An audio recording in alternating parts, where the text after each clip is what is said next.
Pozdrav narode i dobrodošli na Learnify tutorial za web programiranje. U današnjem tutorialu ćemo pričati o jako zanimljivoj temi, koja je takođe i jako korisna. Dobro, ukoliko radite na nekoj poslovnoj web stranici uglavnom. Danas ćemo dakle da pričamo o tabelama. Tabele se kreiraju pomoću HTML-a koristeći table tag. Međutim, to nije jedini tag koji će nam biti potreban kako bismo napravili tabelu za našu web stranicu. Potrebni su takođe i table row tag, table header i table cell. Pa krenimo od početka, prvo da objasnimo svrhu svakog od ovih tagova.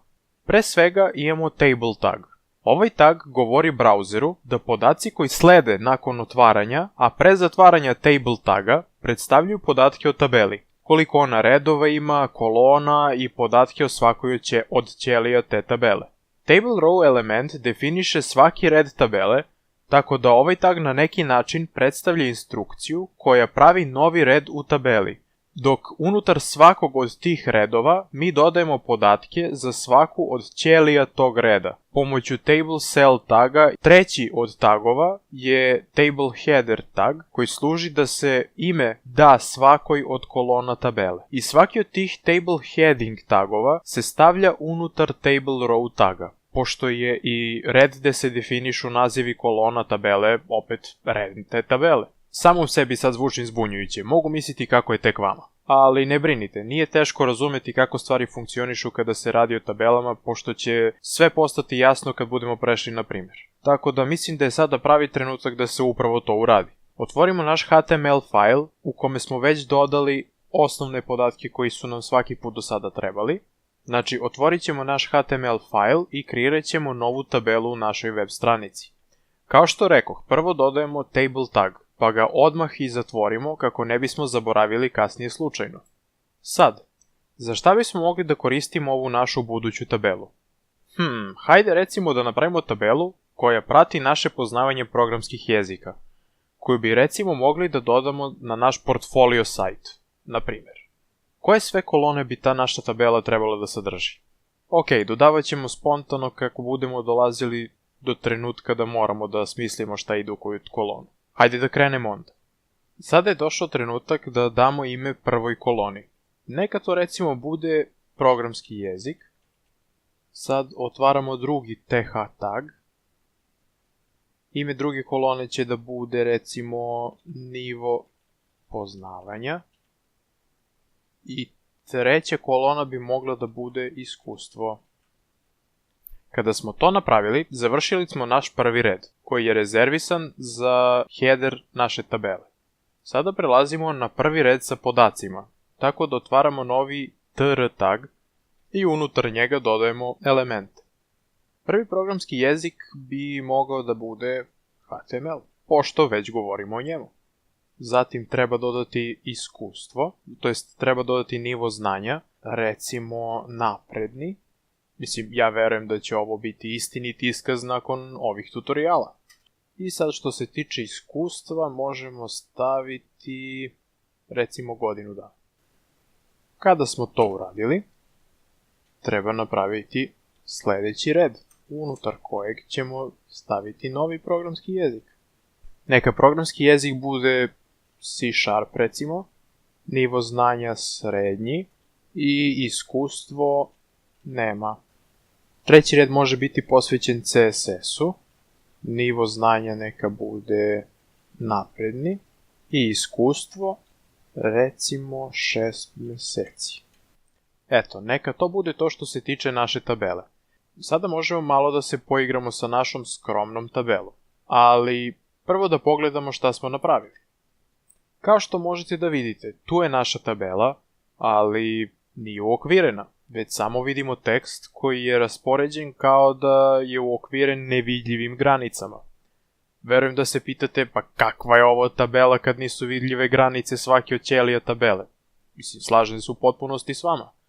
Zašto ne bismo učinili da te granice budu vidljive onda? Tačnije, zašto ne bismo uokvirili našu tabelu? Ipak želimo da naš portfolio sajt bude lepo stilizovan. Ovo je prava prilika da provežbamo dodavanje nekih eksternih CSS stilova našem HTML failu. Ako se sećate, treba napraviti novi CSS file sa ekstenzijom CSS i unutar njega ćemo praviti stilove. Unutar tog fajla ćemo dodati okvire našoj tabeli, a to se radi pomoću border CSS propertije. I sve to lepo što sad znamo da se property zove border, ali šta sve trebamo zadati kako bismo dobili okvire kakve želimo? Pre svega treba napomenuti da CSS sadrži ogroman izbor propertija koji su namenjeni podešavanju okvira bilo kog elementa. Pošto tabele nisu jedini elementi koji mogu imati okvire, već ih može imati i neki tekstualni blok ili dugme ili šta god želimo u principu. Nego, vratimo se mi našoj tabeli. Danas ću vas upoznati sa takozvanim border shorthand propertijem, ili u prevodu skraćenom verzijom border propertija. Šta je sad pa to? Pa, to je bukvalno nekoliko često korišćenih border propertija smeštenih u jedan. Border shorthand property treba da sadrži sledeće informacije. Prvi parametar koji treba da sadrži jeste debljina linije koju koristimo kao okvir. U našem slučaju stavit ćemo recimo neka bude 3 piksela.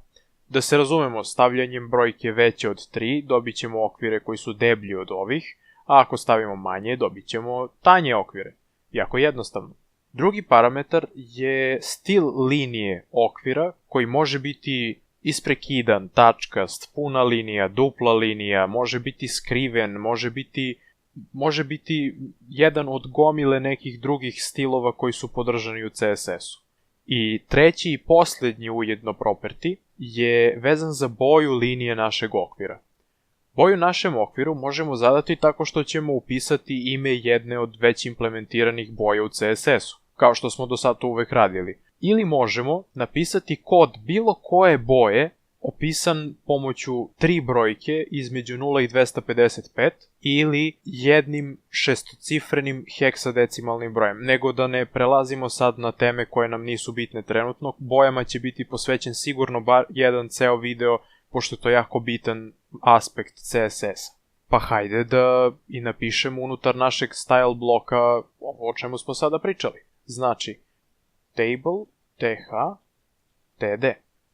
Unutar toga pišemo border, 3 piksela, solid, green. Na ovaj način rekli smo da hoćemo da naši okviri budu 3 piksela debeli, da budu puna linija i da bude ta linija zelene boje. E sad, hajde malo da objasnim šta smo napisali sada. Pre svega, sintaksa bi trebalo da vam liči na onu kada smo zadavali stilove našem paragrafu u prethodnom videu, ali sa tom razlikom što sada imamo više od jednog elementa. U našem slučaju, mi želimo da nam se naprave linije koje će uokviriti svaku ćeliju naše tabele, a kako bi to uradili, želimo da napravimo okvir oko cele tabele, zato se dodaje table, jer će onda obezbedi samo liniju koja predstavlja okvir cele naše tabele, dok će unutrašnjost u slučaju da smo napisali samo table ostati prazna. I baš zbog toga smo dodali th i td elemente u priču, zato što oni predstavljaju svaku ćeliju unutar naše tabele, sećate se. Tako da će ova dva elementa obezbediti da nam apsolutno svaka ćelija tabele bude uokvirena. Sada kada smo objasnili border shorthand property, hajde da pogledamo da li on stvarno radi ili sam ja loše obavešten. I deluje da je sve ok sa našom tabelom. Naša tabela ima okvire oko svake ćelije i još jedan dodatni okvir oko cele tabele. Ali, da li vi mislite da naša tabela ima dupla okvir i da to nije ono što smo očekivali? To je zato što smo mi rekli da želimo da imamo okvir oko svakog elementa i na taj način postigli da imamo po 2 okvira u svakoj ivici naše tabele. Ovo verovatno niste očekivali od naše tabele, ali ne marite, lako ćemo ovo srediti. Za rešavanje ovog problema se koristi border collapse property. Ovaj property određuje da li treba prikazati odvojeno okvire svake ćelije ili ih treba prikazati kao jednu liniju. Da bi postigli željeni rezultat, to jest željeni izgled tabele, treba napisati unutar našeg CSS fajla sledeće. Kada smo to promenili, sada možemo pogledati da li je problem rešen. I izgleda da jeste, tako da sada možemo da pređemo na davanje imena našoj tabeli. To se postiže dodavanje caption taga unutar naše tabele. Ovaj tag mora biti stavljen unutar table taga, ali on mora biti iznad svih ostalih elemenata unutar tabele. To znači da mora biti ispred taga za naš prvi red, koji je namenjen imenima kolona. I naravno ono što stavimo unutar naše caption taga će biti prikazano kao naslov naše tabele. Tako da ćemo mi našu tabelu nazvati recimo programski jezici. Dobro, sada bismo mogli da pričamo o tome kako da pozicioniramo sadržaj kolona tabele. To se radi jako jednostavno koristeći text-align property, koja ima potencijalne vrednosti koje su nam svima poznate iz Microsoft Worda, a to su left, right i center.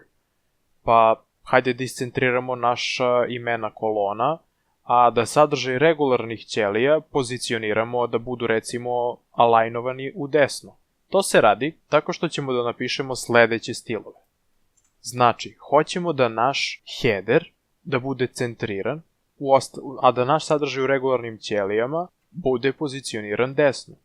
I sada da pogledamo ime naše tabele i inovativno pozicioniran sadržaj tabele. I kao što vidite, ime naše tabele je dodato, a i tekst unutar svih heading ćelija je centriran, što se baš i ne vidi najbolje, ali recimo u delu za iskustvo se vidi da je centriran, dok je sadržaj svih ćelija pozicioniran u desnom delu naše tabele. Znate šta? O tabelama možemo napraviti video koji bi trajao sat vremena. I to minimalno sat vremena. Ali se nadam da ste svesni da to i nije baš najbolja praksa. Tako da ću morati da vas pozdravim u ovom trenutku. Ali, ukoliko želite da dalje proširujete svoje znanje o tabelama, ne oklevajte da potražite po internetu šta je sve dostupno. U principu, kada budemo radili CSS, shvatit ćete da su te sve stvari primenljive na tabele i na sve ostale HTML elemente, tako da ćete i pomoću ovih tutoriala da obogatite svoje znanje o tabelama drastično. I to bi bilo to za danas. Kao i obično, pozdrav do sledećeg viđenja.